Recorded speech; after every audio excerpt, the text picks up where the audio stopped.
¿Aló? Dios les bendiga.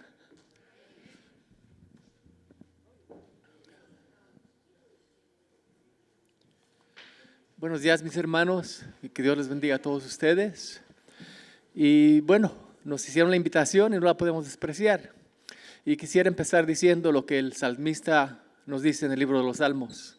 Mirad cuán bueno y cuán delicioso es habitar los hermanos juntos en armonía. ¿Verdad? Si usted se hace también ese mismo pensamiento, diga amén, diga gloria a Dios. Estamos juntos en armonía, eso es lo que Dios quiere de cada uno de nosotros. Bueno, en esta mañana va a ser un poco diferente porque ya ve, me tienen a mí, me tienen a mi esposa y vamos a tratar de darles el mensaje compartido.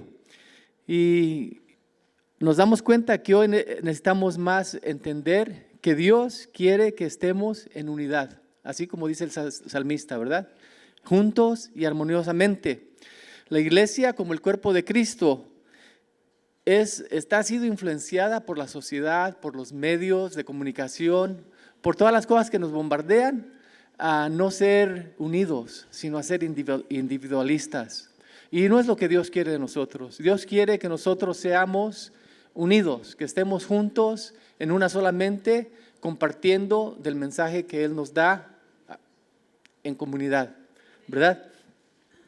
Ahora, el Dios es un Dios de unidad y la Biblia nos los enseña desde el principio cuando, ¿verdad? El Dios va a hacer la creación y dice, hagamos al hombre a nuestra imagen y a nuestra semejanza. No era a mi imagen y a mi semejanza, pero Él decía a nuestra imagen y semejanza, hablando claramente con Jesucristo, con el Espíritu Santo, ¿verdad? Había una unidad desde el principio y así quiere Dios que nosotros sigamos adelante en esa misma unidad que nos enseña desde el comienzo de la vida. Así es de que vamos a leer en 1 Corintios, capítulo 1, versículo 10, parte de él.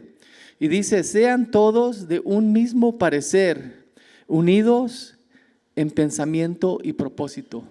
O sea, que no tengamos diferentes pensamientos, que no sean ideas contrarias, ¿verdad? Pero que tengamos la misma idea, que vayamos con el mismo propósito a hacer lo que Dios quiere que hagamos. El diablo siempre está usando tácticas para separarnos. Tácticas que él sabe que cuando estamos solos somos presa fácil, pero cuando estamos unidos somos fuertes. Y hay una pequeña historia que les quiero contar, ¿verdad? Y esto es una pareja, un hombre que le vamos a llamar a uno Pepe, y él era paralítico, y a otro le vamos a llamar Toño, él era ciego. Y estos dos hombres vivían en un pequeño pueblo cerca de un bosque. Y ellos se odiaban entre sí, no podían tolerarse el uno al otro. Ellos discutían por cualquier cosa que pasaba, ellos tenían el argumento listo para gritarse, para odiarse de tal manera que hasta la muerte se deseaban el uno al otro. Y ocurrió que en una ocasión un fuego se empieza a prender el bosque y empieza a arder. Y estos hombres, uno cojo, paralítico totalmente, y el otro ciego. Toda la gente del pueblo empezó a correr y a huir de ese fuego y empezaron a escabullirse entre los árboles a los lugares claros donde no podía llegar el fuego. Y estos hombres atrapados en sus chozas, uno a tientas, queriéndose arrastrar, y a donde se arrastraba sentía las llamas del fuego, y a donde se arrastraba sentía la aspereza del camino y pues no podía moverse muy bien. El otro veía, pero no podía moverse. ¿Por qué? Porque no podía moverse, estaba ciego, no sabía dónde seguir. Así es de que entre los gritos y el caos que se ocasionó ahí, se empiezan a comunicar entre ellos. Y uno le decía, Pepe, Pepe, y el otro, Toño, Toño, ¿cómo estás? No, pues me estoy quemando. Y dice, oye, hagamos algo. Yo no puedo caminar, decía Pepe, pero tú sí puedes. Pero yo estoy ciego, no puedo ir, ¿para dónde voy? Y dice, hagamos algo. Oye, escucha mi voz, ven hacia mí, acércate. Sigue mi voz, acércate. Y hagamos esto, mira, tú tienes las piernas fuertes. Aunque no ves, tú puedes cargarme en tus hombros y yo con mis ojos te guío. Yo te digo para dónde camines, si vas a la izquierda, si vas a la derecha, si vas hacia adelante, si te detienes, qué es lo que vas a hacer para que lleguemos a la seguridad. Y se pusieron de acuerdo, por primera vez en su vida. Después de discutir muchas veces, por primera vez en su vida se ponen de acuerdo. Y estos salen y van a la seguridad. Llegan y son salvos. ¿Por qué? Porque se unieron. Porque tuvieron un pensamiento que iba a ser beneficioso para los dos. Ya no hubo división más. Al final se acabó el fuego. Algunos regresaron a sus chozas quemadas. La de Pepe se quemó. La de Toño sobrevivió. Y Pepe dice, ay, ¿ahora qué voy a hacer? Y le dice, Toño, pues no te preocupes. Ahora somos hermanos, puedes estar conmigo. Aquellos que se deseaban la muerte, ahora pueden estar juntos y viviendo aún en unidad y en armonía, como dice el salmista. Bueno, esa es una historia solamente, no es verdad, es ficticia. Pero ¿cuántas veces pueden suceder cosas así en nuestras vidas? ¿Cuántas veces pueden ocasionarse algunos actos que nos afectan de una manera que tenemos que repensar las cosas y hacer las cosas de una manera diferente? Y es lo que la Biblia nos enseña. Ahora, no puede haber unidad si cada quien le da la prioridad a su propio pensamiento. Si yo digo lo que yo pienso es lo único que es correcto,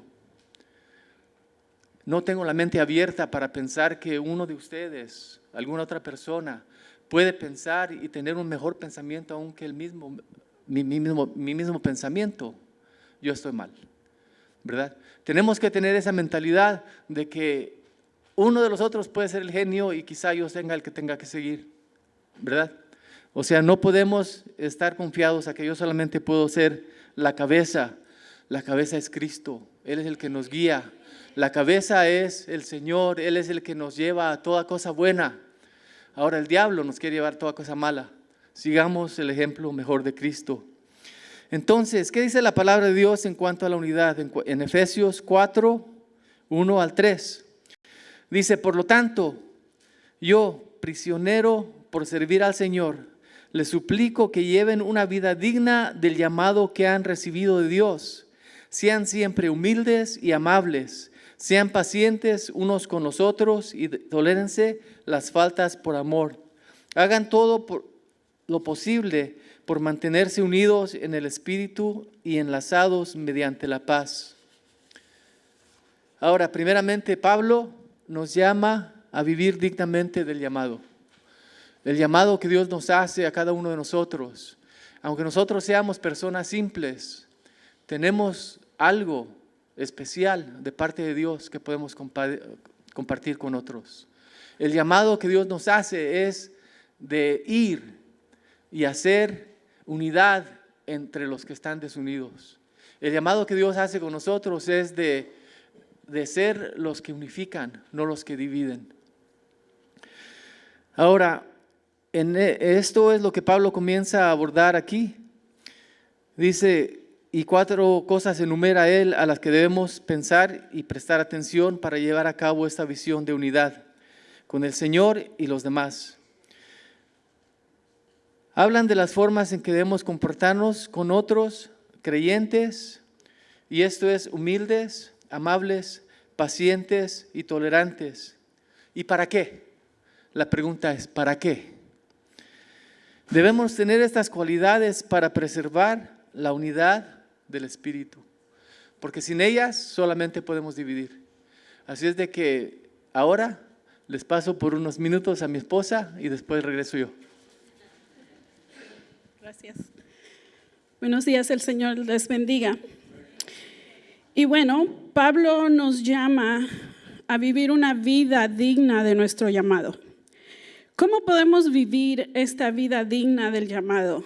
Pablo enumera ciertas características, ¿verdad? Ciertas virtudes que debemos de tener. Y la primera es la humildad. No sería necesariamente esta característica o esta virtud que la mayoría de nosotros escogiéramos para describir una vida digna del llamado de Dios, pero es exactamente lo que necesitamos. El mundo de Dios opera de manera diferente al mundo al que vivimos. La clave para tener estas virtudes es deshacernos de lo malo primero. Y la humildad, ¿qué es la humildad? ¿Cómo puedo tener humildad? Para tener humildad tenemos que deshacernos primero de nuestro propio egoísmo. Un entendimiento adecuado de quién soy es el ingrediente crucial en nuestras vidas. Tenemos que dejar de ser egoístas. Y aunque Dios nos formó y nos hizo personas maravillosas, ¿cierto? ¿Usted es maravilloso? Como que no se lo creen. Usted es maravilloso, dice el salmista, soy una creación maravillosa y por eso te doy gracias. Todo lo que haces es maravilloso. De esto estoy bien seguro. O sea, no solamente estaba seguro, sino que estaba bien seguro de que era una creación maravillosa. Y sí, somos creación maravillosa, creadas no más y menos que a la imagen de Dios. ¿Hechos para qué? Para buenas obras. El ser humano fue creado para ser admirable, pero en el proceso de ser admirables nos hemos vuelto vanidosos, nos hemos vuelto egoístas y toda la energía se basa en el yo. No hay más que mirar las redes sociales, ¿verdad? Todo es acerca de yo y de más yo. Me importa muy poco el que está a mi lado porque se trata de yo. La cultura me enseña que lo importante soy yo. La sociedad me enseña que lo importante soy yo. Mis padres me enseñan que lo importante soy yo. Pero así no es en el mundo de Dios. El ser humano fue creado para buenas obras. Mira lo que dice Filipenses 2, 3 al 4. Dice, no sean egoístas. No traten de impresionar a nadie. Sean humildes, es decir, considerando a los demás como mejores que ustedes. No se ocupen de sus propios intereses, sino también procuren interesarse en los demás. En otras palabras, algo que he aprendido de los mexicanos, no le pongan tanta crema a sus tacos, ¿verdad? Entonces, necesitamos ser primeramente humildes. Segundo, necesitamos ser amables.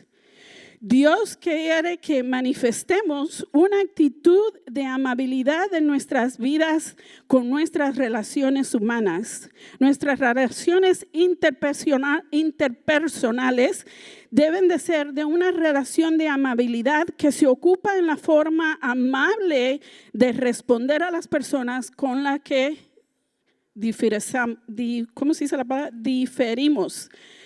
O sea, que la persona con la que no estoy de acuerdo, tengo que ser amable. Y qué fácil es ser amable con la persona que es amable y con la persona que estoy de acuerdo.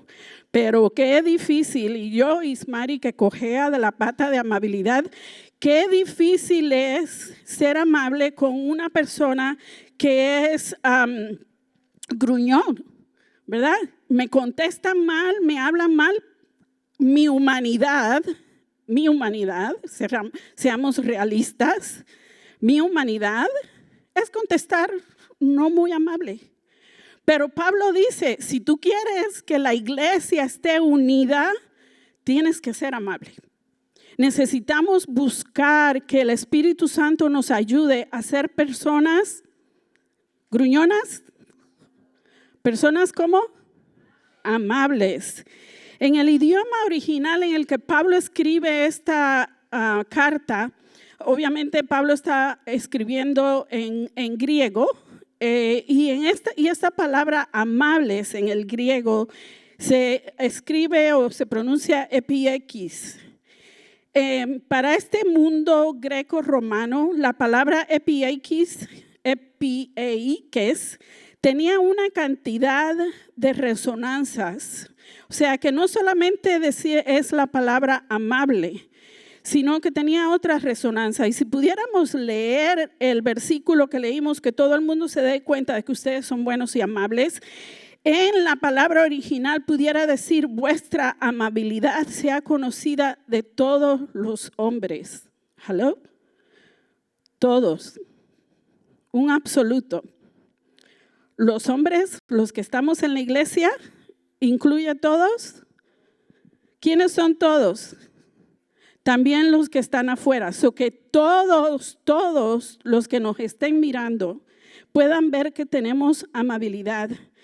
Moderación es otra palabra que incluye la palabra epieikis. Suavidad, tolerancia, generosidad, misericordia, paciencia. Todas estas palabras están incluidas dentro de la palabra epieikis, que nuestro español ha traducido como amabilidad.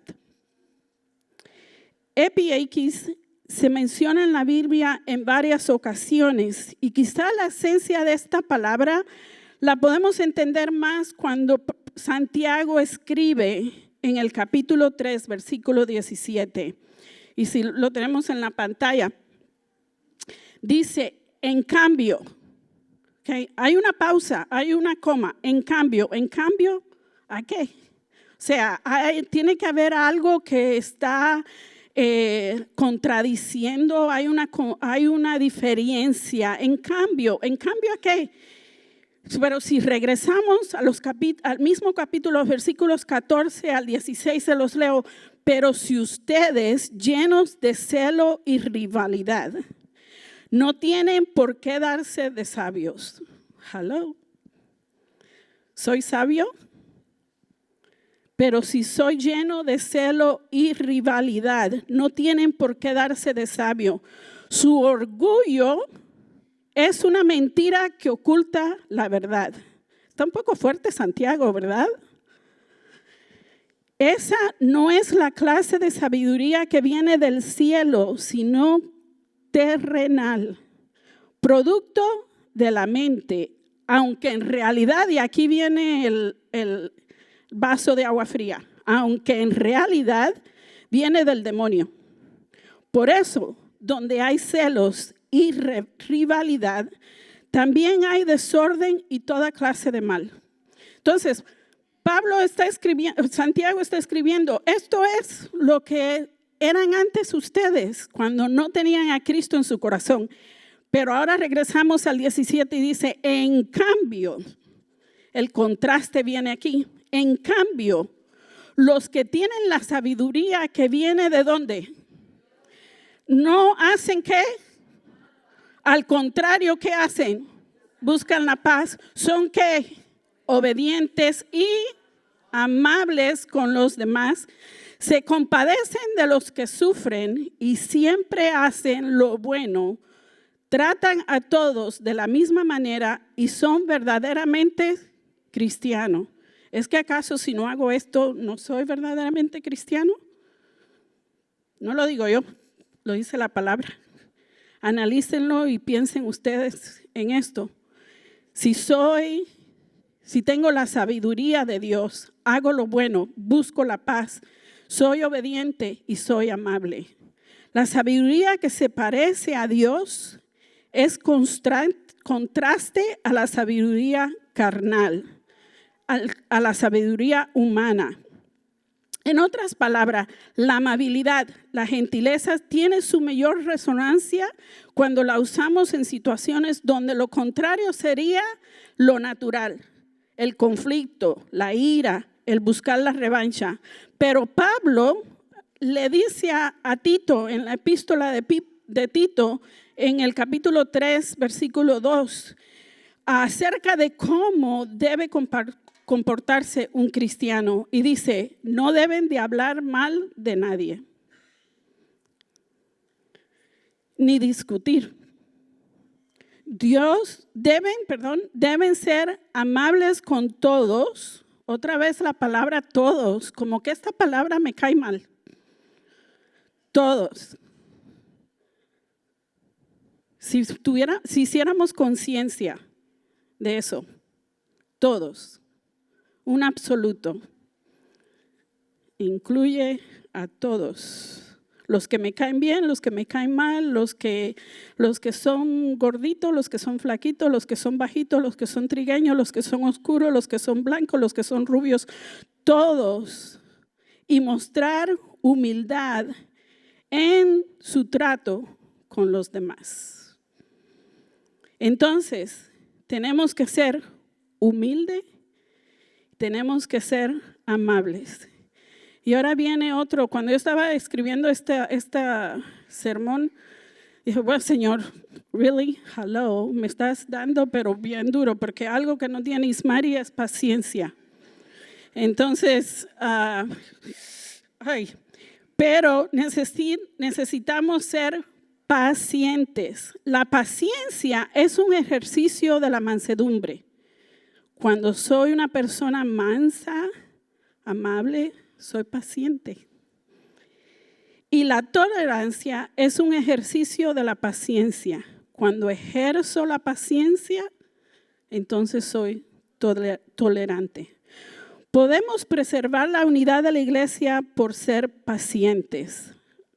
¿Alguna vez pensaron en eso? ¿Puedo preservar la unidad de la iglesia por ser paciente? Es muy útil recordar cómo Dios es paciente con nosotros. Si se acuerdan, Pedro le está recordando a la iglesia y le dice, acuérdense de que servimos a un Dios paciente. ¿Se acuerdan de Noé? ¿Se acuerdan que Dios le habla a Noé y le dice al pueblo que se arrepientan? Y Dios fue paciente mientras Noé construía el arca.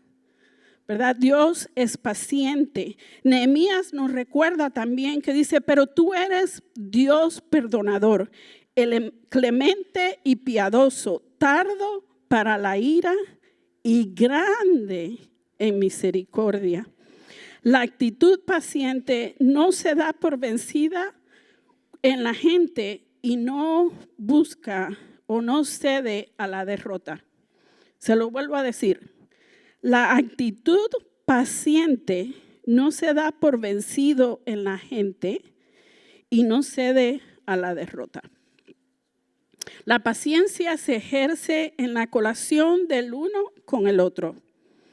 Si yo me relaciono el uno con el otro, si busco el bienestar de mi hermano, entonces tengo que ser paciente porque, seamos honestos, hay personas que nos sacan las canas, ¿no? Hay personas que a veces las miramos y le decimos al Señor, o te la llevas o te la mando, porque ya no la aguanto, ¿verdad? Pero tenemos que ejercer la colección del uno al otro. Reprime arrebato de iras, es desarrollado por esperar y confiar en Dios. La paciencia espera y confía en Dios. La paciencia es fe completa en todas las circunstancias. Wow. Señor, que no veo la respuesta, sé paciente. Señor, que sé paciente. Es que sé paciente. Y esa fe va aumentando y mientras yo espero en el Señor, mi fe va creciendo.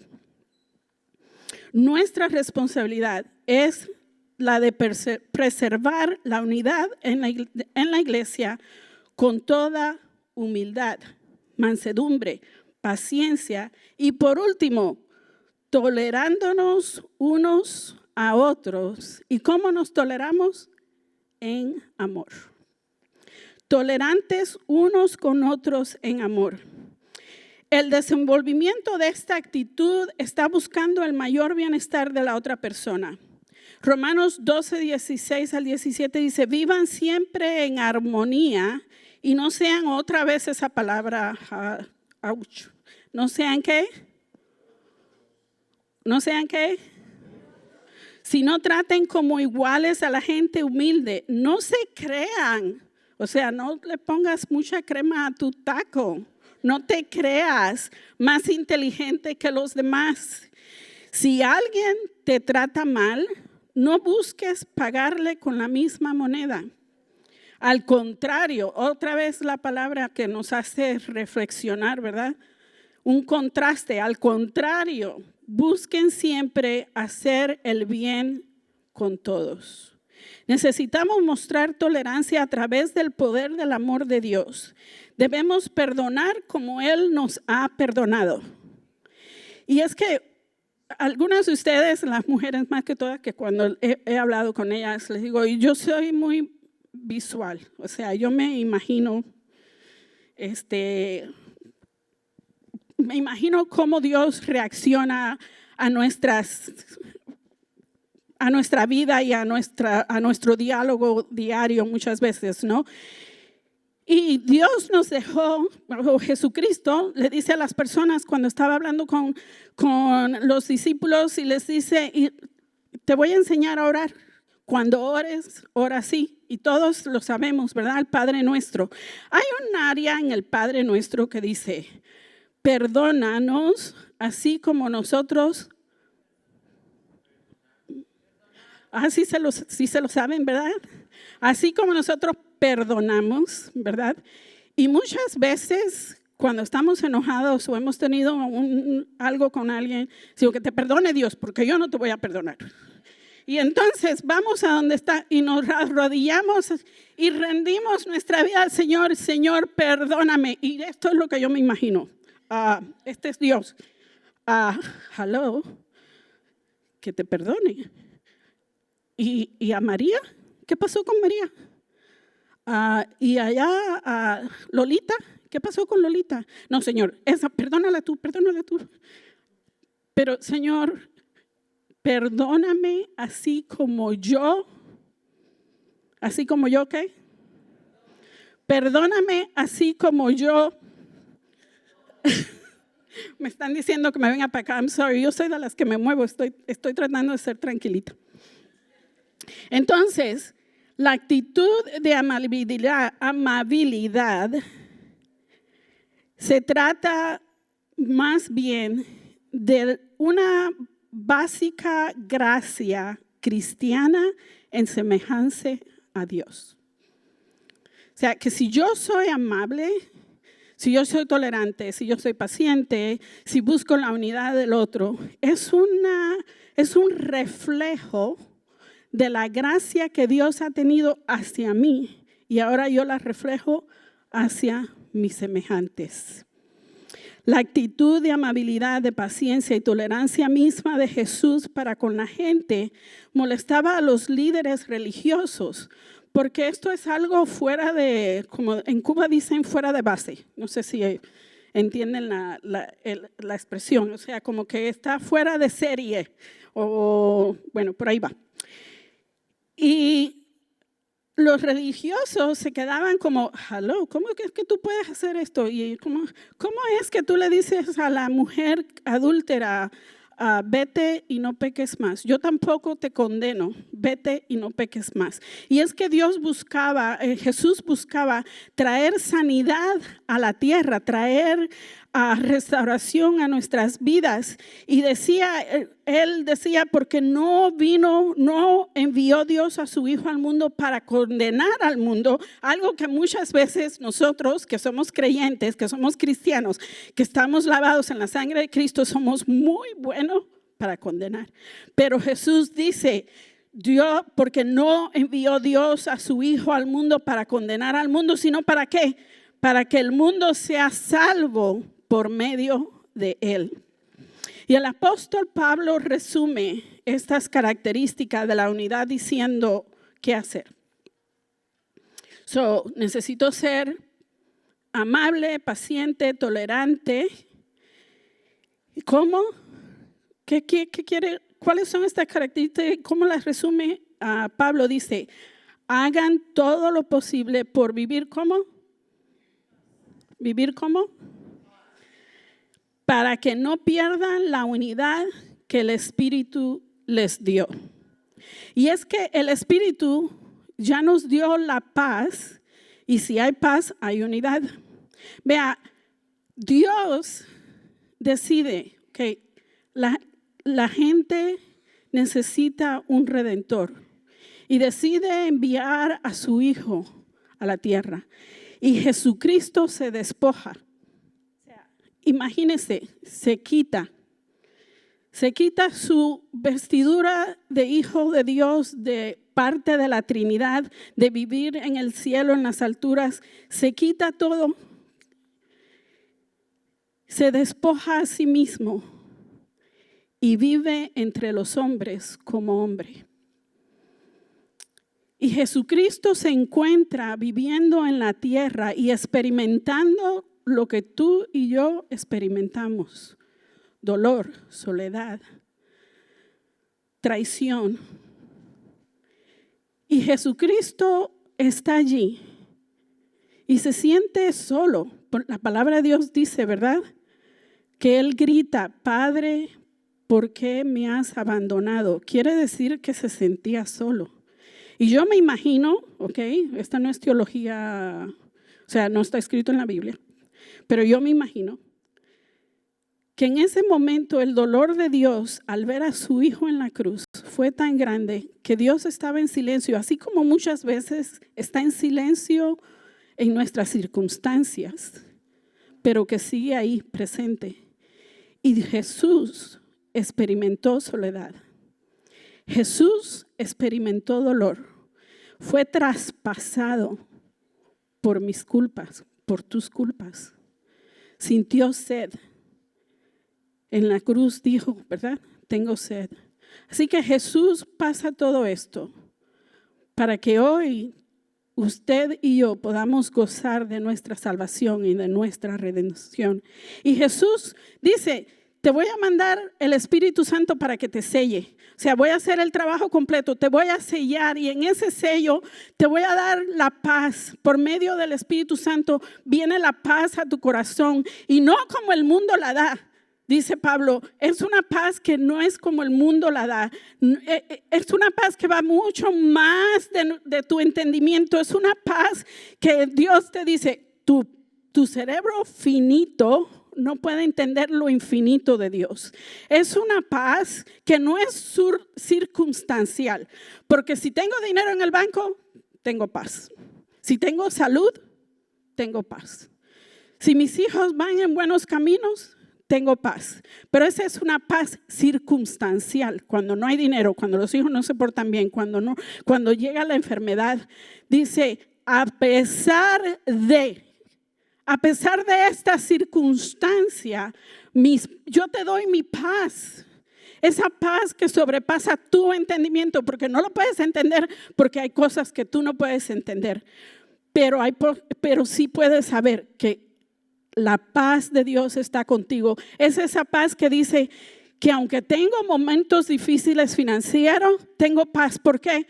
Porque no hay justo desamparado ni simiente que mendigue pan. Alguien debería decir a Dios, gloria a Dios. Esa paz que dice, estoy enfermo, pero escucho la voz de Dios diciendo, bástate mi gracia. Es que con la gracia de Dios lo tenemos todo. Tenemos lo más importante, la redención de nuestra alma. Y entonces esa paz que dice, aunque mis hijos no están en los caminos de Dios, yo sigo adelante. ¿Por qué? Porque si yo soy salvo, dice la palabra, sé salvo tú y tu casa. Instruye al niño en su carrera y aun cuando fuere viejo no se apartará de ella. Entonces, mi paz no es circunstancial. Mi paz depende del Dios Todopoderoso, que a pesar de que mi mente finita no la puede entender, yo sé que tengo la paz de Dios. Y esa paz que Dios nos ha dado, es la paz que nos une. Y es la paz que tenemos que experimentar el uno con el otro. Pablo dice, Él te ha dado el Espíritu Santo que produce en ti el resultado del amor. Y te recuerda en Efesios 4, creo que es Efesios, no, pero está en la pantalla. Pues hay un solo cuerpo y un solo espíritu, tal como ustedes fueron llamados a una misma esperanza gloriosa para el futuro. Hay un solo Señor, una sola fe, un solo bautismo, un solo Dios y Padre de todos, quien está sobre ¿qué? Otra vez la palabra. ¿Está sobre quién? Todos, en todos y vive por medio de. Díganlo otra vez, los veo muy serio. Hay un solo Señor, una sola fe, un solo bautismo, un solo Dios y Padre de quien está sobre en todos y vive en medio de. La paz que el Espíritu Santo produce en el cuerpo es el resultado del amor de Dios, la humanidad, la humildad, la mansedumbre y la colación de unos con otros. El apóstol Pablo no está abogando por la paz a cualquier precio. No quiere decir que tengo que aceptar herejías, que tengo que aceptar prácticas inmorales a causa de la paz. No, él no está diciendo eso. Sin embargo, hemos de vivir en paz unos con otros cuando sea posible. El Espíritu Santo siempre promueve la paz y la unidad. Y ya para cerrar mi parte, 1 Corintios 1:10 dice: amados hermanos, les ruego por la autoridad de nuestro Señor Jesucristo que vivan en armonía los unos con los otros, que no haya división en la iglesia. Por el contrario, sean todos de un mismo parecer, unidos en ¿qué? Pensamiento y propósito. El Espíritu Santo que mora en nosotros es el medio para lograr esta paz. El que mora en nosotros es la base de nuestra unidad. Cuando cada miembro está bajo su control, cuando cada uno de ustedes está bajo el control de la paz por medio del Espíritu Santo, disfruta de una vida de cuerpo completo por el Espíritu Santo. Somos un cuerpo, Cristo es la cabeza. Nosotros estamos aquí para trabajar unidos uno con los otros, buscando el bienestar del uno y del otro y proclamar a Cristo en una sociedad que necesita y que llora cada día por la paz que Dios quiere darnos.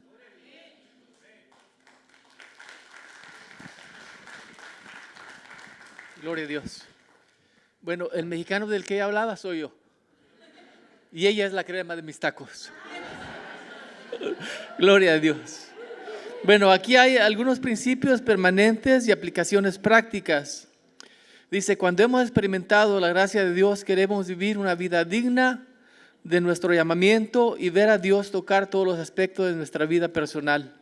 Queremos vivir como un hijo de Dios debe de vivir. Eso es lo que debemos de tener en nuestro corazón. Debemos de querer. No debemos de a ver si pasa. Debemos de tener el deseo de vivir como Dios quiere que vivamos. Número 2. Cuando vivimos dignos de nuestro llamado, podemos ver evidencia de que estamos llegando a ser semejantes al carácter y semejanza de Jesucristo. No hay nada mejor que sentir, ¿verdad? Cada día me parezco más a Cristo. Es lo que Él quiere de nosotros. Que en nuestra actitud, que en nuestra conducta, que el trato entre nosotros como cristianos, con nuestra esposa, con nuestro esposo, sea como Cristo se comportaba, con dulzura, con amor, apreciándonos los unos a los otros, ¿verdad? Deseándonos lo mejor los unos por los otros. Número 3, cuando nos damos cuenta de que realmente merecemos estar en el infierno, empezamos a apreciar la gracia de Dios y somos verdaderamente humildes ante Dios y ante los ojos de los demás creyentes. Porque verdaderamente no somos tan buenos, ¿saben? Verdaderamente, diariamente, continuamente, sin duda equivocarme, cada mañana, cada tarde, nosotros le faltamos al Señor, nos faltamos el uno al otro, le faltamos a nuestras esposas, nuestras esposas nos faltan a nosotros. Hacemos algo de lo que Dios no puede estar orgulloso, pero aún así Él nos ama. Y Él quiere que cambiemos eso. Él quiere que nosotros verdaderamente le sirvamos, le honremos, que nuestras vidas sean unas vidas llenas de temor, llenas de esperanza, llenas de ilusión. Y eso se alcanza con el respeto el uno por el otro. Y es lo que quiere Dios para cada uno de ustedes, para mí, para mi esposa, para cada uno de nosotros. Cuando traemos toda ambición, instinto, el pensamiento, la reacción a las situaciones, etcétera, etcétera, bajo el control del Espíritu Santo, podemos preservar la unidad del cuerpo de Cristo. Ahora, ella lo dijo varias veces, todas. Aquí también lo repito yo, todas. Todas esas cosas negativas, cuando podemos ponerlas bajo el control del Señor, bajo el control del poder del Espíritu Santo, entonces es que podemos triunfar sobre todas ellas. Y es que podemos sentir que estamos haciendo lo que Dios quiere que hagamos con nuestras vidas. Número 5. Cuando somos pacientes, vemos la mano de Dios en cada aspecto de nuestras vidas y nos negamos a tomar represalias o tomar ventaja de situaciones para promover agendas egoístas. Cuando tenemos una actitud de paciencia, confiamos en Dios para suplir todas nuestras necesidades, para que podamos edificar del cuerpo de Cristo. Número 6. Cuando nos damos cuenta de que todos estamos en el mismo nivel de todos los pecadores, porque lo somos, ¿verdad? Salvados por la gracia, aprendemos a aguantarnos unos a otros para preservar la unidad de la iglesia. Debido a que hemos experimentado la gracia de Dios, queremos buscar el mayor bien para cada creyente. Yo quiero lo mejor para cada uno de ustedes y espero que ustedes quieran lo mejor también para nosotros. Y es el deseo de Dios que cada uno de nosotros desee lo bueno para la persona que está a su lado. Así sea su esposa, su esposo, o sea Pepe, o sea Toño. Aquellos que no están de acuerdo con nosotros, aquellos que pelean con nosotros, aquellos que no quieren estar en una buena situación con nosotros. Dios quiere que nosotros lo estemos con ellos, ¿verdad? Y en esta mañana, ya casi para ser tarde, son 11:59 la tarde, 12 en punto. Yo les invito de que nos presentemos delante de Dios tal y como somos, no escondiendo aquellas cosas que sabemos que no le agradan, sino abrir nuestros corazones verdaderamente y decirle: Dios, estoy aquí. Dios, tú conoces quién soy yo. Dios, tú sabes de qué pata cojeo. Tú sabes de que cojeo de las dos, ¿verdad? Porque Él sabe cada uno de nuestros